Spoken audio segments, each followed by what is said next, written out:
How we doing, everybody? Welcome to Car Audio 101 with Boston Jim. I'm Boston Jim, if you couldn't tell. I'm here to answer your car audio questions. Let's go ahead and check one out.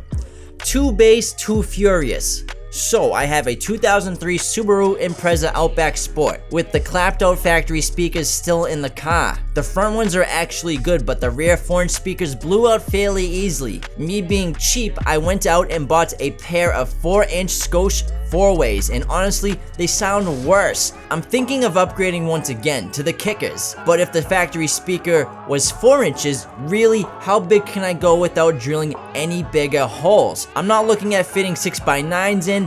A 5 2/4 will do just fine.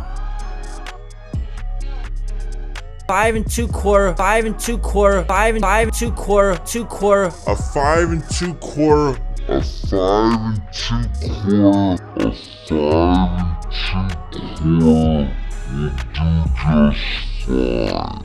Wow, I am a dumbass. Alright, bud, you have a little bit of a tricky situation here. Nothing bigger than 4-inch speakers will fit in that factory hole unless you cut the pre-existing hole, which you don't want to do. Something you could do is create speaker adapter plates to raise it out of that pre-existing hole so that a 5 1/4-inch speaker will fit in that hole and mount in that existing location.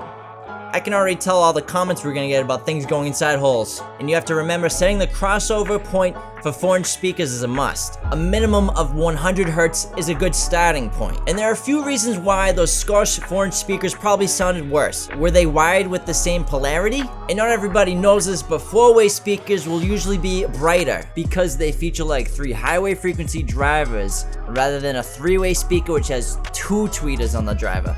And this may have thrown you off in your hearing off if you're expecting something in more of the mid-frequency range. Also, the sensitivity could be considerably higher, and you'd also need to use the fader to adjust the output. But let me know what you're doing with that build, if you're gonna get 5 1/4-inch speakers with speaker adapter plates, or you're just gonna end up cutting up a bigger hole.